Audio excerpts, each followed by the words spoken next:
13 rock stars who sold their soul for money and fame?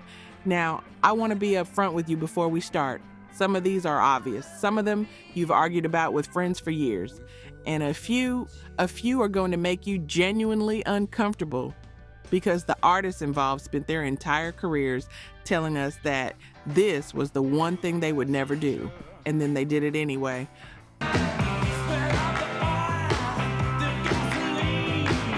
We're talking about careers redirected for dollars, principles that got a price tag attached, legacies that got sold off, literally in a boardroom, to strangers in suits.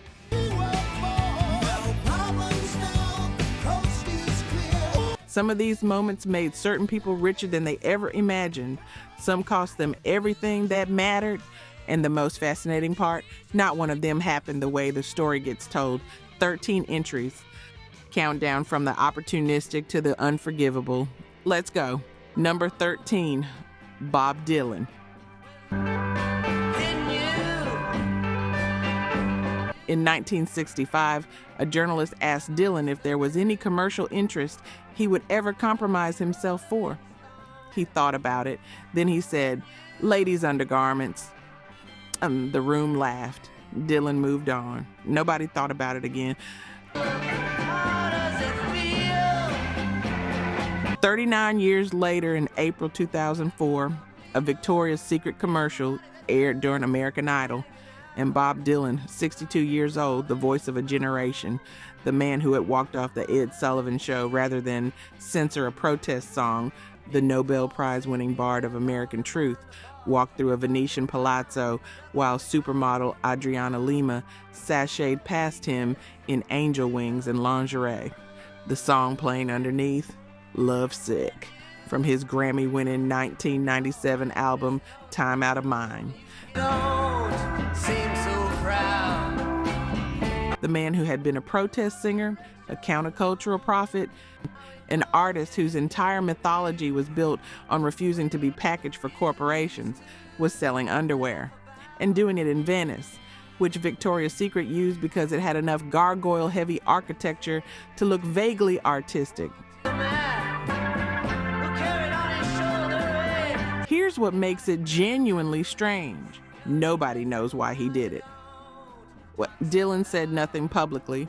His label said it wasn't about money. His career was going well. The theory most people landed on was that he was doing it to mess with anyone who still needed him to be their moral guardian. Or maybe he just meant it when he said ladies' undergarments. 40 years in advance. We're still not sure. And honestly, Dylan probably enjoys that. Number 12 is a different kind of corporate deal. Except this one was so intrusive, a company had to build a special tool just so people could undo it. Number 12, U2. September 9th, 2014, Apple's iPhone 6 launch event. Tim Cook announces that Songs of Innocence, the brand new U2 album, is available to every iTunes user on the planet, all 500 million of them, for free.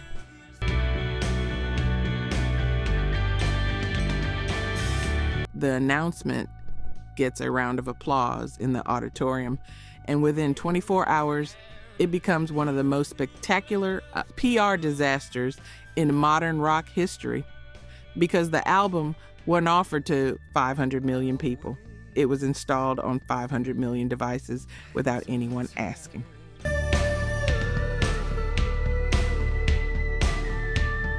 It appeared in people's libraries next to their actual music. People woke up and found an unwanted album sitting in their phone, a U2 album they hadn't downloaded, couldn't easily remove, and hadn't requested. Apple built a dedicated removal tool, unprecedented. And they had to publish a support page explaining how to delete music that nobody asked for. Sleight of hand and twist of fate on a bed of... The backlash was so swift and so uniform from fans, from music critics, from technology journalists, that it became a cultural punchline overnight. Bono later described it as the most free album ever made, He said he understood why people found it intrusive. He called it a drop of megalomania. To his credit, that's honest. Without you. The reported deal, Apple paid U2 and Universal Music somewhere in the region of $100 million guaranteed. The band, who had spent decades positioning themselves as conscientious, values-driven rock stars, chose to become a product that got pushed to 500 million people's phones like a software update nobody asked for.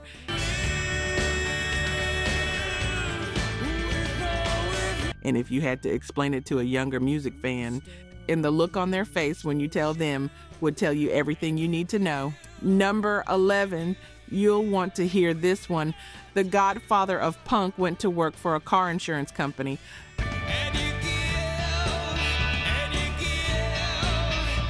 Let's look at the numbers. Only 9% of you are actually subscribed. Honestly, that's tough to see. Our team spends days hunting down archives and verifying every single fact just to tell these stories right. If you've made it this far into the video, you're clearly part of the community, so please hit subscribe. It costs nothing and helps us immensely. Now, for those already subscribed, very few of you have made the jump to our membership, and that's a hard pill to swallow because you're the ones who know our value best. If this channel has moved you or inspired you, consider joining. It's the price of one coffee, but it's the literal fuel for this channel. Let's keep this alive together. Back to the story. Number 10, the Rolling Stones.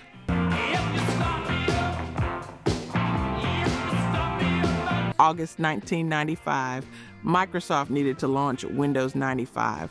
They needed a song that captured the word start because the whole campaign was built around the new start button on the operating system. And someone at Whedon plus Kennedy had the idea of approaching the Rolling Stones about Start Me Up.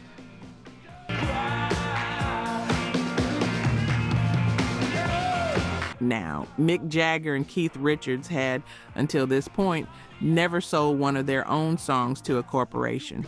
They hadn't allowed it. Earlier Stones songs had appeared in ads, but those were tracks where a former manager held the rights, and Jagger and Richards were publicly furious about it. Their material was off limits. Then Microsoft called.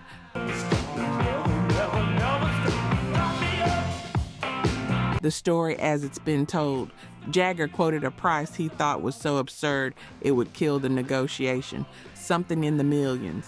Microsoft, on with a $300 million launch campaign budget, came back and said fine, or close enough to fine. The actual amount paid was approximately $3 million, according to Microsoft's retired chief operating officer.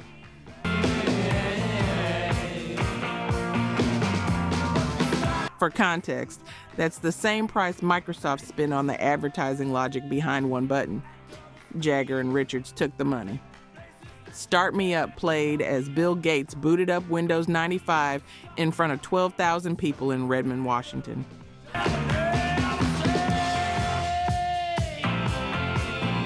The song that had soundtracked stadiums and summer nights and the irrepressible sexuality of early 80s rock was now the soundtrack for a software product. You know what I think about when I hear Start Me Up now? The start button, and that's the trade. Number 9, the Prince of Darkness gets his own reality TV show, and you already know it isn't dignified.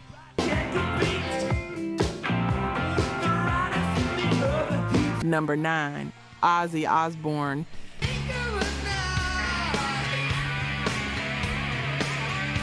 Here's what I want you to remember before we get to the reality show. This is the man who was fired from Black Sabbath for being too self-destructive, even for a band called Black Sabbath. The man who bit the head off a bat on stage in Des Moines, Iowa in 1982, genuinely believing it was a rubber prop the audience had thrown.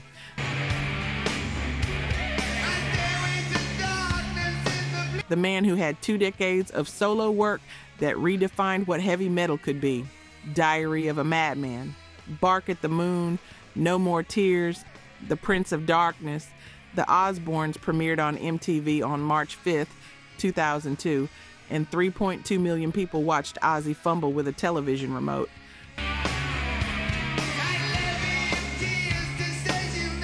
The show ran for 4 seasons. It humanized Ozzy in a way that was, depending on your perspective, either deeply endearing or entirely destructive to his mystique.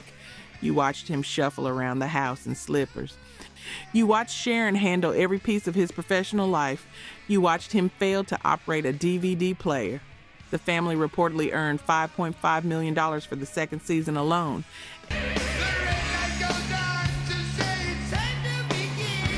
And the most bizarre outcome, it actually worked commercially. The show introduced Ozzy to an entirely new generation that then went back and discovered the actual music. His greatest hits album charted again. He got more mainstream advertising deals, more festival bookings, more everything.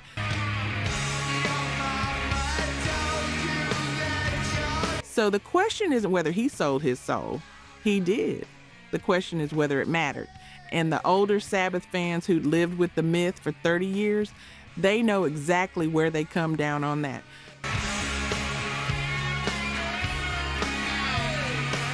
Number 8, Mötley Crüe.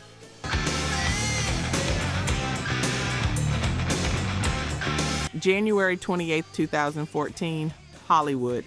The band arrives at a press conference in a hearse. They sit behind tombstones engraved with their own names, and they announce their farewell tour, which they've named simply The Final Tour.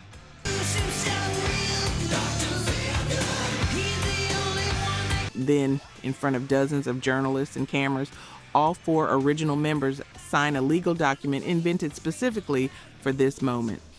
Their attorney stood up and said, "This is not a phrase that anyone has used before. There has never been such a thing as far as I know."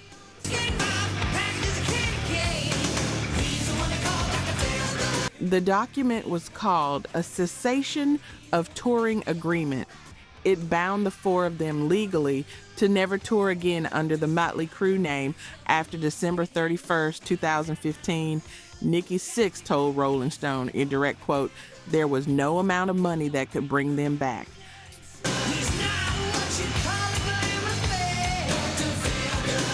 The final tour ran from July 2014 through New Year's Eve 2015. It sold over 1 million tickets and grossed $66 million. Then Netflix released The Dirt in 2019, the band's biopic, and streaming of their music jumped 350% almost immediately. A whole new generation of fans appeared.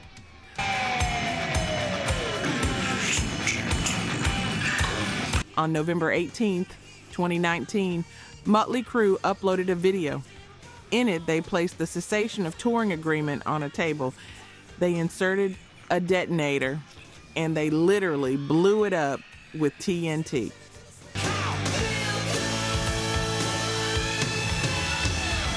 The stadium tour in 2022 grossed $173 million. Some fans scoffed, some fans cheered, and if you're sitting somewhere right now nodding because you paid for the final tour on the understanding that it was actually final, you already know which camp you're in.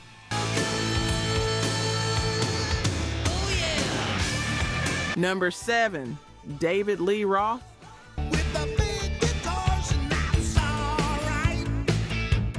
And look, if this one's contested, plenty of people will tell you Van Halen pushed him out. But the timing, the choices, the way it unfolded, it tells a specific story about a man who looked at what the band had built and decided the spotlight it gave him wasn't enough.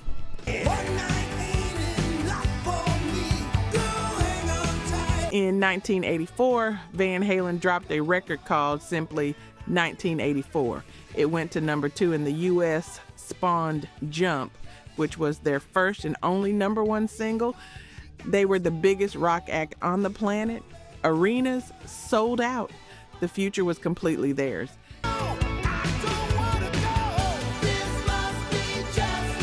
In January 1985, David Lee Roth released a solo EP called Crazy from the Heat. It had 4 songs, 2 covers, California Girls, and just a gigolo medley, and 2 originals. California Girls hit number 3 on the Hot 100.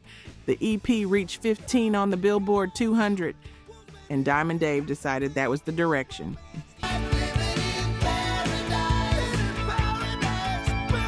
He He officially departed Van Halen in April 1985. Sammy Hagar replaced him. Van Halen then had their biggest commercial album with 5,150, their first #1 album. Meanwhile, Roth spent the next decade chasing the image, videos with more spectacle, solo albums with more production, trying to turn the party animal persona into a career on its own terms, without the music that had given it meaning.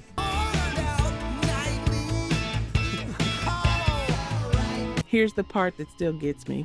Roth walked away from Eddie Van Halen, possibly the greatest rock guitarist of his generation, at the absolute peak of their combined power, for a California Girls cover.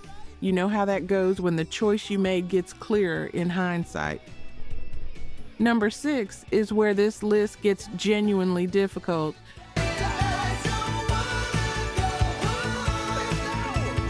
Number 6, Queen.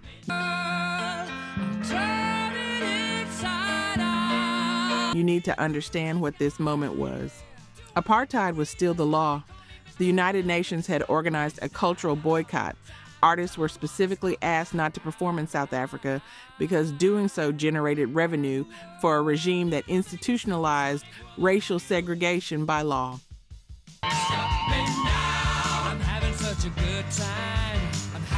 The boycott was one of the clearest moral lines in the entertainment industry at that moment. Queen crossed it. John Deacon said at the time, "We enjoy going to new places.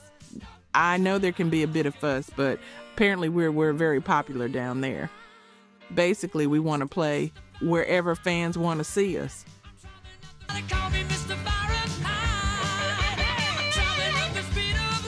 The British Musicians Union fined them. The United Nations put them on the official blacklist of artists who broke the sanctions, a list they stayed on until apartheid ended in 1990. In 1985, Stephen Van Zandt organized Artists United Against Apartheid and released the song Sun City, featuring Bruce Springsteen, Bob Dylan, Lou Reed, Miles Davis, Bono, and Run DMC.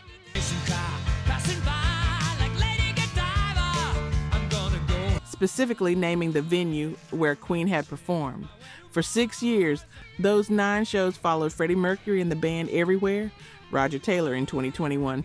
"We went with the best intentions, but I still think it was kind of a mistake." That is an understatement of considerable proportion.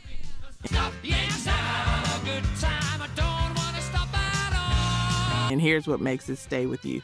Queen may have been the greatest live band that ever existed. Freddie Mercury's performance at Live Aid the following year, 1985, is still called the greatest live performance in rock history. The talent and the decision coexisted, and you don't get to separate them. Number 5 is a genius making a very specific bet and winning.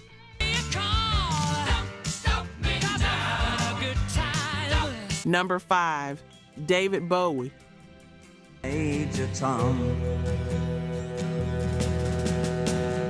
February 12th, 1997, Bowie does something no artist had ever done. He takes 25 albums, 287 songs recorded before 1990, and turns them into a financial product. He calls them Bowie bonds.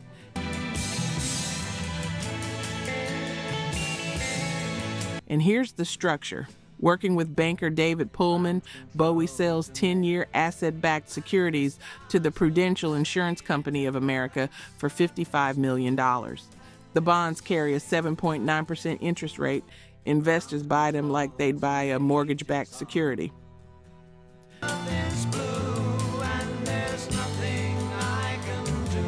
The royalties from Bowie's catalog, every streaming payment, every licensing deal, every sale, go to pay off the bonds over a decade.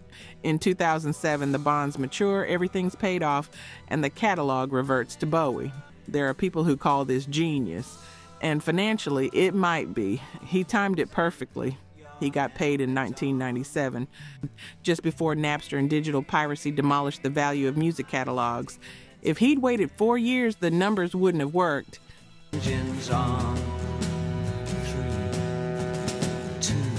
But here's what actually happened with the money.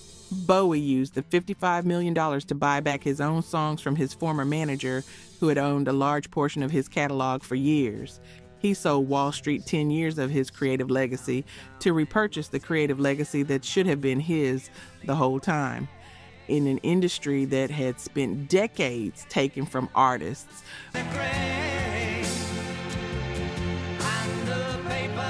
Bowie found a way to play the system back, whether that's selling your soul or outfoxing the people who had already bought it. I think about that a lot. Number 4 is the darkest version of the same story.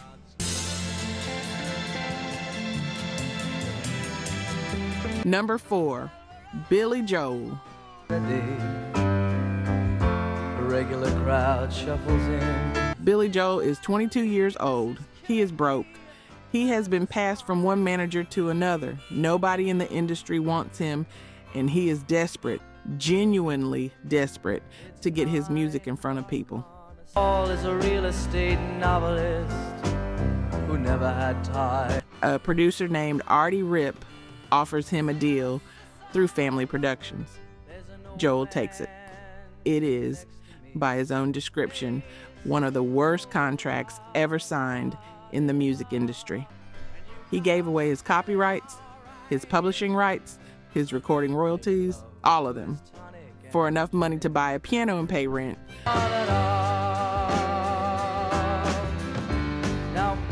The first album was mastered at the wrong speed. Joel's voice sounded like a chipmunk.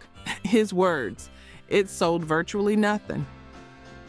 Joel eventually escaped the Rip deal by moving to Los Angeles, changing his name to Bill Martin, and playing piano bars anonymously for 6 months. He signed with Columbia Records, and then Piano Man happened.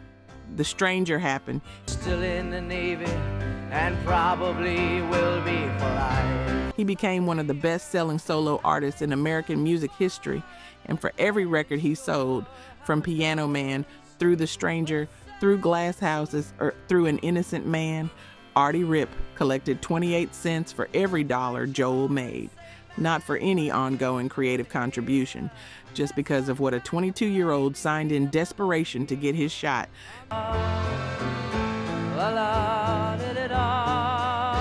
The deal lasted through 1986's The Bridge. Columbia's president eventually muscled Rip into selling Joel's publishing rights back and gave them to Joel as a birthday present. The industry term rip-off, yeah, that's where it comes from. Number 3. This one's the hardest one to write about. Number 3, Courtney Love.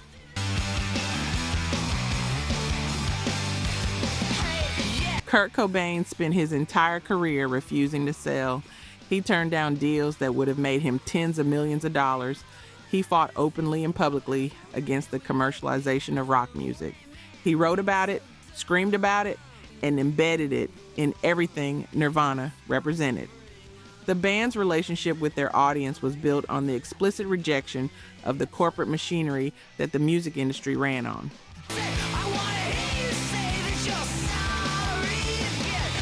Cobain died in April 1994.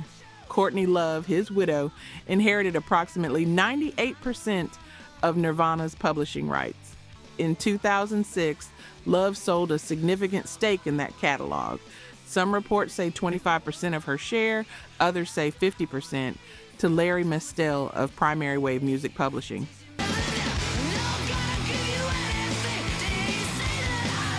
A company specifically designed to commercialize, license, and aggressively market its catalogs.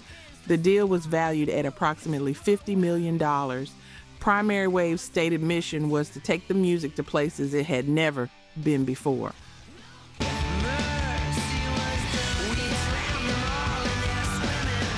That phrase, in the music publishing industry, means one thing: sync deals, advertising placements, brand partnerships. Mestel said Kurt was one of the most important songwriters of his time. Love said, "We're going to take Nirvana places it's never been before."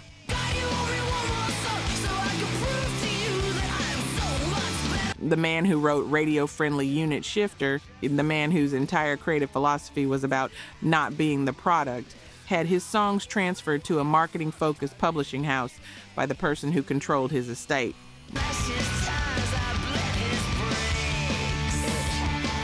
I'm not interested in judging the personal circumstances that led to that sale, but the irony lives there permanently. It doesn't go away. Number 2, the loudest, most theatrical betrayal in rock history.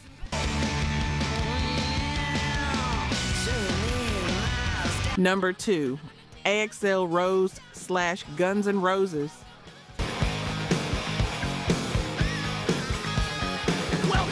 The original lineup is one of the most dangerous rock bands that ever existed.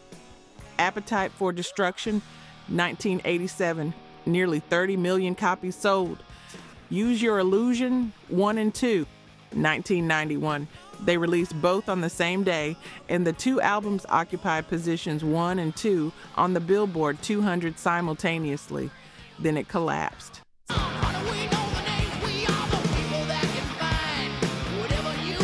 Duff McKagan, Izzy Stradlin, Matt Sorum. They all left over the course of the 90s. And Axl, who had trademarked the Guns N' Roses name, kept it. He spent the next 14 years assembling a rotating cast of hired musicians, calling them Guns N' Roses, and recording an album called Chinese Democracy.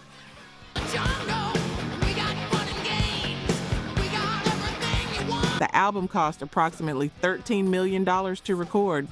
It took 14 years. It was finally released on November 23rd, 2008.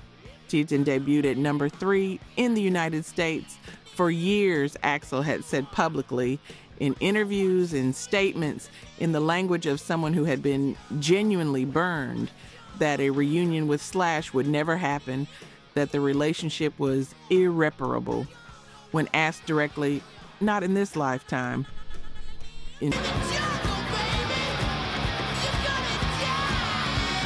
2016, Guns N' Roses announced a reunion tour with Slash with Duff McKagan. They named it the Not in This Lifetime Tour. It grossed $584 million. At the time, the second highest grossing concert tour in history. He named the cash grab after the very promise he was breaking. And it worked. Some of y'all were there. And if the music was great, and by most accounts it was, you already know how you feel about that. Drop it in the comments. Number 1, the most complete, most systematic, any most unapologetic soul selling in the entire history of rock music. And it ends with a private equity firm in Sweden.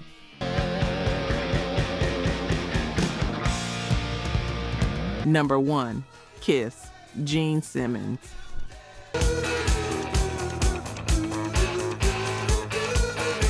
Let me give you the full picture because the number alone doesn't do it justice. Kiss formed in New York City in 1973, and from almost the very beginning, Gene Simmons understood something that very few rock musicians had grasped, that the band wasn't just a band, it was a brand, and a brand could be licensed. By the late 1970s, the merchandising had already started dwarfing the record sales. Marvel Comics put out a Kiss issue.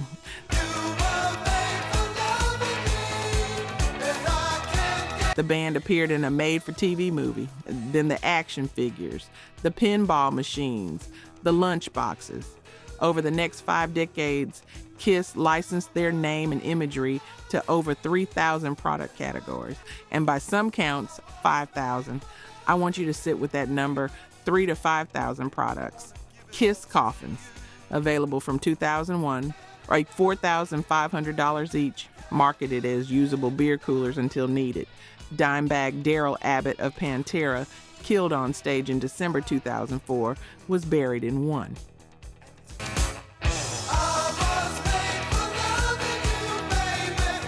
Gene Simmons gave the family his own limited edition casket, Kiss condoms, 3 varieties, Love Gun Protection, tongue lubricated, studded paw, Kiss credit cards, Kiss wine, Kiss beef jerky, Kiss Hello Kitty products, Kiss super spicy chili tomato meat buns, sold in Japanese convenience stores.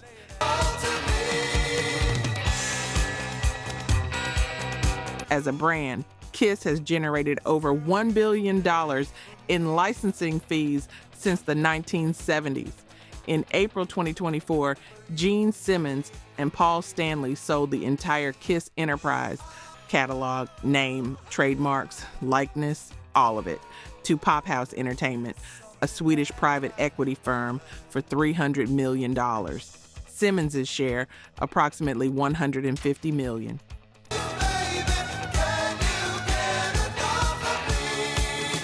He didn't just sell his soul. He turned his soul into a billion-dollar brand over 50 years and then sold the brand. When asked about fans who thought the merchandising had gone too far, Simmons once said, "I think it's cool to see my face on a lunchbox. It's fun. I'm doing this for me. You don't have to buy one." That's the most honest thing anyone on this list ever said.